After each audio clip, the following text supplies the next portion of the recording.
Hi, everybody. It's Dr. Laura with Connect My Brain. So glad that you're tuning in. We are going to finish up our podcast on stress is not just a 6-letter word. We started this with an overview about stress and how it plays a part in our lives. We need stress. So we don't want to say that all stress is bad because it's not. You need to stress your muscles. You need to stress your bones. You need to stress your mind in order to grow. But there's another side of the equation, and that is chronic stress. And chronic stress really does havoc on human physiology. I think every one of us have heard all kinds of different scenarios where people being under a lot of stress, how it's going to affect their heart rate, their respiration, their mental abilities to focus, concentrate, be motivated, and even begin to have physiological reactions. And the longer that it goes on, those physiological reactions are actually manifesting inside of that human body. What do I mean? If we think about the physiological reaction of stress, when that event takes place, there is a chemical bath that goes on connected by the gut and the brain in order to create a reaction. Now, that reaction, the way it's innately designed inside of us, is all about preservation, survival, making sure that we're okay. But when it goes on and on and on and on, like a hamster in a wheel, it begins to tear down how many of the systems work in our body. For example, if I'm in a fight or flight, there's literally a shift in the blood flow. The blood from the front of the brain for executive function shifts to the back of the brain in order to prepare the body for what's about to happen. Therefore, where is that energy getting pulled from? Well, it's getting pulled from all of your vital organs inside of your gut. And we are specifically referring to every organ in your gut is impacted. Not only your stomach, small intestine, large intestine, but your liver, your pancreas, your spleen, your appendix, your kidneys, your adrenals are part of the orchestration, your ovaries, your testes, your colon. There isn't a part of you that would not be impacted by a shift in blood flow. Okay.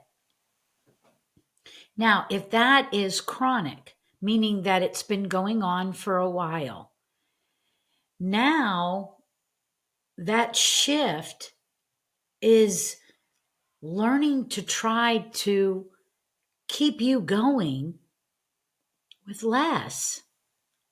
Over time, it will damage little microvilli in the gut, which can cause big gaps between one microvilli and another. And this is known as leaky gut. Some chronic stress, depending upon, of course, reasons for being stressed, can lead to constipation or diarrhea. It can impact your ability to conceive a baby. When you think about all the things that we do to try and support our systems, and maybe we can't get it going, so we reach for some type of support from the medical community, like IVF for having a baby. That's not the innate process to conceive a baby. You're getting support in order to conceive your baby. Now, please don't take any judgment from this. I certainly have no intentions whatsoever to create judgment, but there's a reason that an individual may not be able to conceive. Stress, chronic stress, may be part of that equation. It's what I really want you to take from that is how impactful chronic stress can be on the system. Children going through a variety of situations. Literally, some of the things that our children have been exposed to are just, they're overwhelming for me. There is a problem with pornography. There is critical race theory that is really diverting young minds. This whole thing with pronouns and transgender and identification of self, that lots of times, at least from the histories that I have read, this isn't even pulling from my personal opinion, but rather over 28 years of practice, the types of things that I've seen people going through.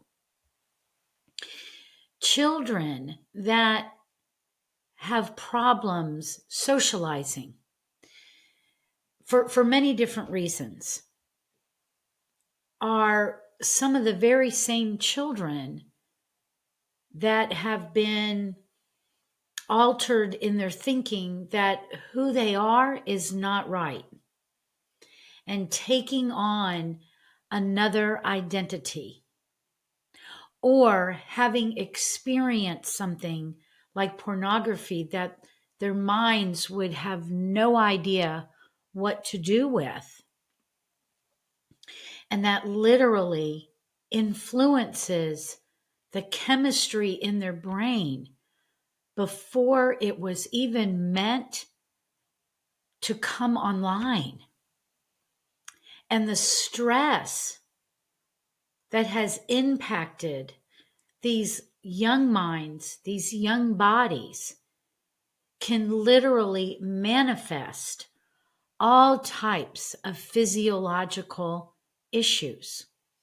Some of the chronic ones are having to do with the stomach, always having stomach aches and headaches. And then sometimes using those symptoms to get out of something are now manifesting on a regular basis because it's been going on for so long. It is so important to understand the impact of stress. In our last episode, we really focused on the young adult from 20s to 40s, not to say that even me in my 60s, I still feel very young, but I'm trying to look into some age groups to express some of the things that I hear them going through, in efforts that if you're going through this, don't feel alone, and to understand how important it is to address stress.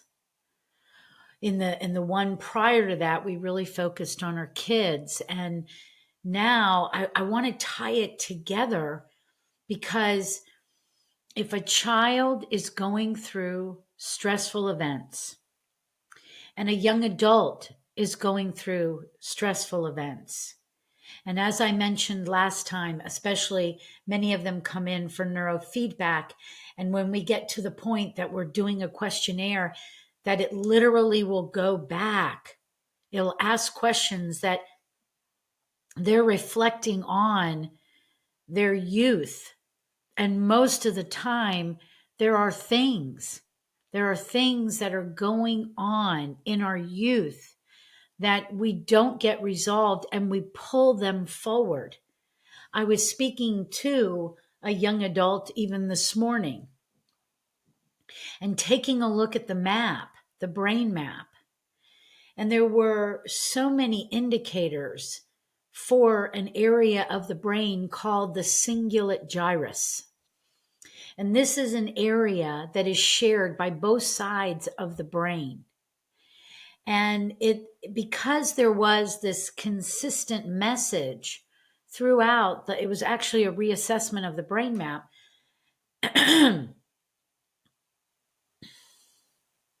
Since there was this consistent message throughout the reassessment of the brain map, we literally found this structure both in the front and in the back. And the cingulate gyrus has an anterior, a front, a middle, and a posterior or a back. But it has a lot to do with the emotional liability of the individual. And so I began to ask questions because there's a lot of research that talks about this area and developmental trauma. And it wasn't the traditional developmental trauma, but it was a situation where a parent would describe certain events that I immediately asked, did your parent have PTSD? No, they just were able to talk about this stuff without many feelings. I said, interesting. Because what ends up happening is, as a little child, especially under the age of 8, that's your subconscious mind forming. And your subconscious mind is shaped by your parents. All of us have experienced this. So the connection that we made was that the parent was quite numb. And therefore, the child, in a mirror image conversation connection, was also learning to express emotions with the same flatness. Now, fast forward,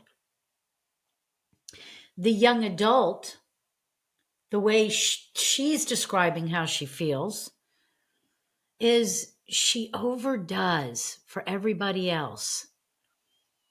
Sometimes when we didn't get enough, we overdo because we're trying to find that emotional connection. But then when it doesn't come back to us the way that we would really expect it to, because we are going into this exchange of what I'm giving, I want to get back. And when we don't get it back, we feel. But if we learn numbness, we don't know what to feel. So we just keep going. We keep going. We keep going in that same cycle as the hamster wheel. So we have to shift. And what was really interesting, she does Tai Chi as well. And the same information that we picked up from the brain map, the instructor had shared with her from Tai Chi. It's really about self-reflection, self-observation, and where do you want to go? But you can't make those shifts until you become aware. And I got to tell you, from the years of doing this work, and early on, I saw probably more adults than I saw children. But because of my passion, one, for children, and resolution. If we work with children while they're young and we can mold and shape, like one dad said, they're like Play-Doh. We can mold them, and we teach the parent, and we get things going at a much earlier age. I just found it incredibly exciting. But I still work with adults. But it does go back. It does go back most of the time to very early years.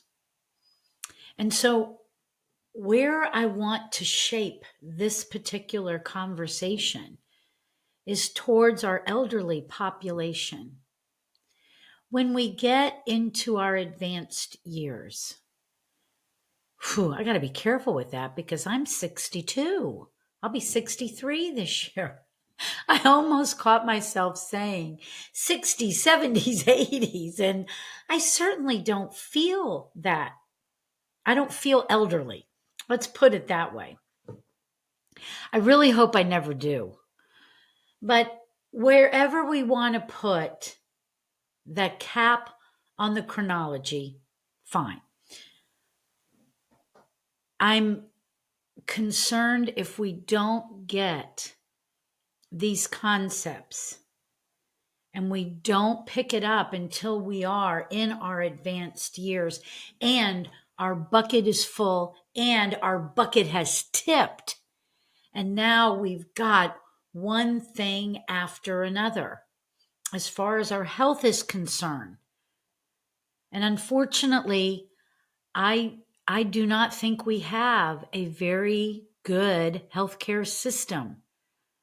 It's disease care, and it promotes that, and it lays down an expectation that that's what you think your life should end up being like. And I'm telling you, that's false. That's false information.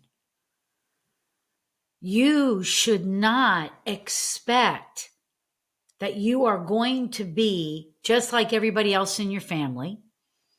You should not expect, I'm getting advanced in years and therefore I should have XYZ.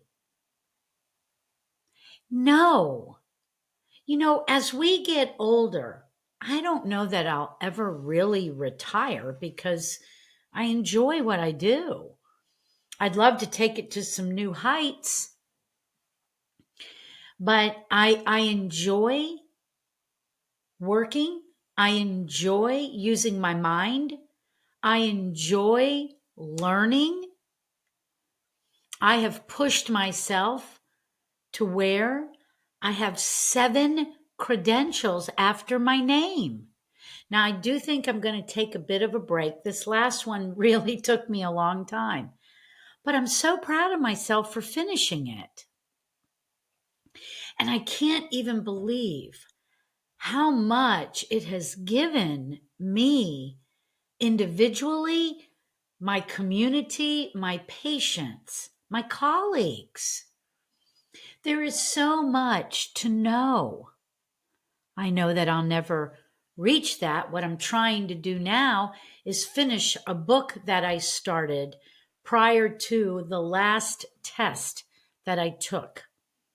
And I was part of a group of doctors that put together information on quantitative electroencephalogram, which is QEEG, which is about brain waves. And I was able to contribute a chapter in that book. So I have earned and achieved many things, and I don't want to stop because I appreciate what that has done for my mind. And I'm encouraging you, no matter who you are, if you're listening and getting pearls for your child, if you're listening and getting pearls for yourself as a young adult, that you make this a priority in your life to get stress under control and to know if you are in a chronic stress pattern. Because as you get older, it does get harder. They already know that it's the number of repetitions of stimuluses needed to change a behavior. We've all heard 21 days to a new habit. That's great if you're a toddler. But over the age of 14, it's thousands of repetitions. And nobody, if I only did one thing a day to work on myself, that's over 3 years. Nobody is going to stick around in a program for 3 years waiting for some change. We have got to stack what we're doing, meaning we have to put many things into the equation. Remember when we started talking about stress, and I really encouraged you to breathe. Sit back and learn how to breathe from your belly. And imagine that that breath is being pulled from all around your torso. Go a step further. Put on some brainwave music in the background. Just pull it up on the internet. Put on some essential oils to really use the nose, which goes right up to the brain, to the thalamus, which is the relay station of the brain, and enhance your breath. The right side, being your emotional quotient, picks up pungent aromas, frankincense, myrrh, cinnamon, peppermint. The left side, which is your intellectual, your detail, and that's sweet and flowery. Now I'm stacking the stimuluses going in. I'm not only just working on my breath, but I'm bringing in auditory and I'm bringing in olfactory. There's 3 things going on all at the same time. Look at your level of exercise. Remember, if you have been in chronic stress and you're not sure, Connect My Brain runs a stress response evaluation. If Atlanta is not close to you, let me know. We've got other docs that have the same equipment that can run a stress response evaluation. Find out if this is happening, because you don't want to just plunge into an aggressive exercise program, because if your body's been under chronic stress for a very long time and you're feeling fatigue and you're not at 100%, you've been burning through your metabolism faster than anything. And you can't just jump into a program, because you could cause yourself more stress and defeat the purpose. And when you got done, you may not feel so good. And then you go, well, that wasn't very good advice. We have to know our state of health so that we can make the right steps, so that that person can be met where they are in order to help move them forward. And everybody can move forward at every level.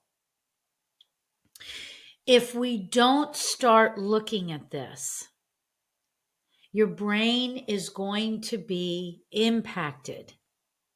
Your level of health could already be impacted.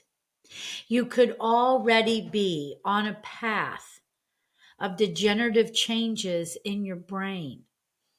You can pick up degenerative changes right on the brain map.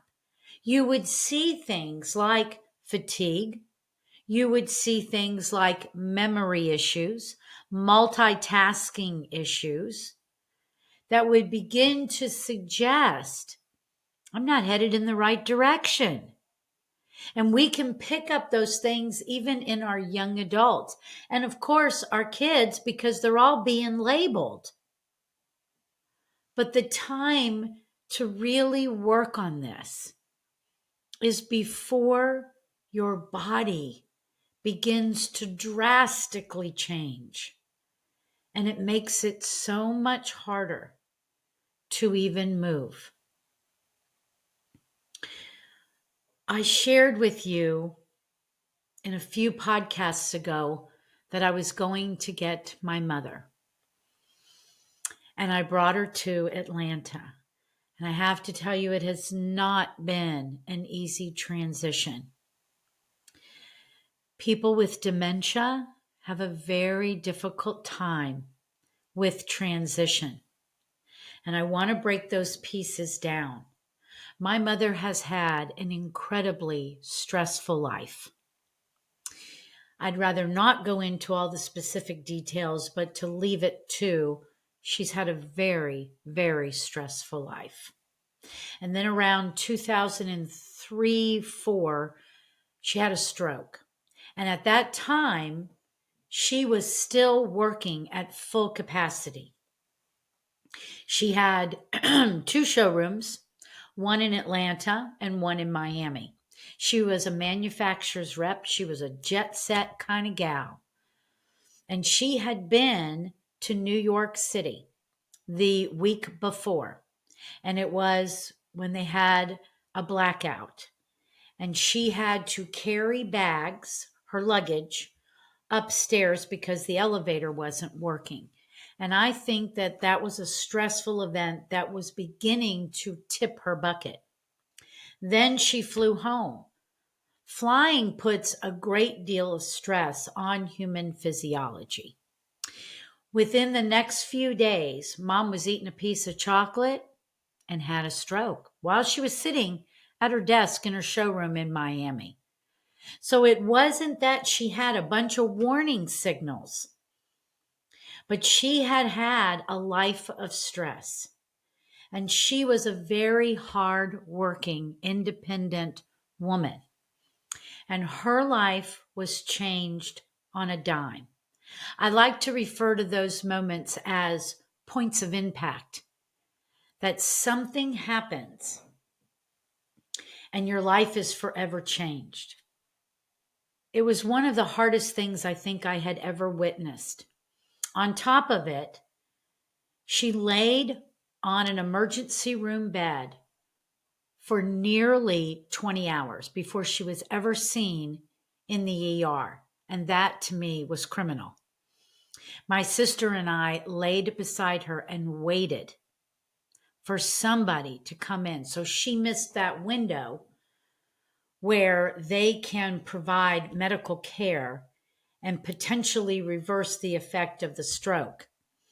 But this was also a time in our healthcare system that was beginning to look at the age of the patient and determine the likely outcome, and therefore services may not be rendered because they don't prove to be as fruitful for an elderly person compared to a younger person. You don't want to get yourself caught up in that trap. And that's what happened when we started doing lots of changes within our healthcare system back at that time. So it's really important to understand where you can become at risk for how somebody's going to manage you based on your age. And that is exactly what happened. We witnessed it ourselves. And then when the neurologist walked in the room the next day, he didn't introduce himself. He just simply said, I want to ask you a question. Have you had any funny chiropractic or massage care in the last 24 hours? Well, of course, because I'm a chiropractor, I stood up and I said, excuse me? Can you tell me who you are and what in the world are you talking about? And of course, in my mother's medical record, it is literally written that her daughter was there and she was quite hostile because I asked a question. And at that time, we were also, as a healthcare community, anytime somebody had a stroke, it was automatically related to a chiropractic adjustment, which had nothing to do with this situation. Then, because of my mother's age, she was put into a rehab, which I got to tell you, that was probably one of the hardest experiences I ever went through because I'm in healthcare. My sibling wanted me to be the one to try to navigate this path. And back then, I was just like, I know my mother. I know what she can do. I want top-notch care. She had good insurance. What's going on? Why can't we put her over here in this rehab facility? Why are you doing this? And I got so stressed out, so angst that I really learned something from this experience. And I no longer try to push up molasses, because if you're talking about who is going to make the decision of where someone's going to go, how something is going to be handled, it's the insurance company. And from that moment on, my mom was never given the type of rehab she should have had. And it did. It changed her entire life. She could no longer work. We had to sell her home. She came and lived with me for a while. It wasn't easy, and one day she just decided she was going back to Charleston, West Virginia, and she left. And that really changed the quality of her life. And now my mom sits in a wheelchair. She is really stuck in a flexed position. She's gone through a few falls and a few injuries. And she did have one neuroimmune event back in, I think it was 2015. And it's been one thing after another. And now she has dementia. She still has quite a bit of wit with her, but she definitely is struggling to remember conversations, to remember things, to even remember people. And it is probably one of the hardest things to watch your parent go through. She desperately wants to walk, but again, the limitations of what goes on in rehab, you only get so many visits. It's not enough. In order to change your brain, you need an intensity and a frequency. That's why I brought her here, because I'm trying to help. I would love for my mom to come and live with me, but I would need full-time home care for her, and we're just not at that place. I don't even live in a place that could give us that environment yet. So I pray that the plans that I'm making will prove fruitful, but I have an opportunity to share it with you, because the time to change this is way before you end up in a wheelchair. It's way before you need assisted living or full nursing. It's before the symptoms begin to be a laundry list. One of the things that I hear so often is, I really want to do it, but it costs too much money and you don't take insurance. No, I don't take insurance here at Connect My Brain. I'll be happy to help you with a super bill you can provide to your insurance carrier, and you can wait to be paid. I stopped taking insurance over 20 years ago. I used to spend so much time and energy as I learned the process of, every time I submitted a claim, all I ever got back is no medical necessity. The insurance company they have to respond within 30 days. But their response, it just needs to be a response. It doesn't need to be a payment. It doesn't need to be even a denial. They can just say, not medically necessary. Boom, they responded. They're cleared. You have people making decisions for you that are not even educated in healthcare. And that is what the insurance industry is completely about.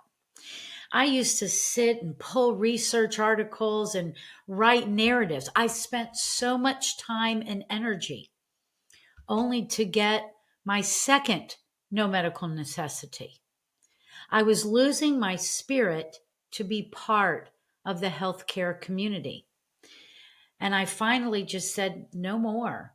And it took a long time. It took a very long time to grow my practice. And I would do anything to help anyone. But you got to be part of it too. This is a two-way relationship. You've got to want to invest in yourself. And, I know how I am as a provider. And I can't imagine that other providers are not willing to come up with payment plans and look for ways to make it work for people. Don't dismiss. If your reaction to getting help is that it costs too much money and you can't do it, then you know what? It's not the right fit and the time isn't for you yet. If you're waiting for your insurance card to cover, I'm going to tell you to start planning where you want to be down the road, because it has an impact. Well, I don't want to end any kind of gloom and doom because that's just not my style. But I do believe in being transparent. I'm not sure if this one will get kicked off once we put it over there on the platform where you get to see the videos, but I am so passionate about what I do. And I know the way that I live. And I know at 62 and a half, I'm living on my own. I own a practice. I'm excited about life, and I'm excited to share life with others. And I watch feeding into the younger population so the quality of their life can be better. But it's a relationship. Anybody that you're working with someone, it's a relationship, it's a team. It's a team approach. And if you're not getting where you want to go, then change where you're going. There are so many possibilities out there. These brains are fantastic, and they are just waiting for you to step off that hamster wheel and start going down a different path. If you've been going left forever, go right. Make a plan to just start to ask questions. Look at some new information. Get a stress response test. Find out if you need this kind of support. We're waiting and we're willing to assist. Make sure you check out the website, connectmybrain.com. If you have a question, write me. Let me know when you're available so we can cut down on the back and forth. We're here, and there is a way that you can make your life just exactly the way you want it to be. Thanks for tuning in. Be blessed.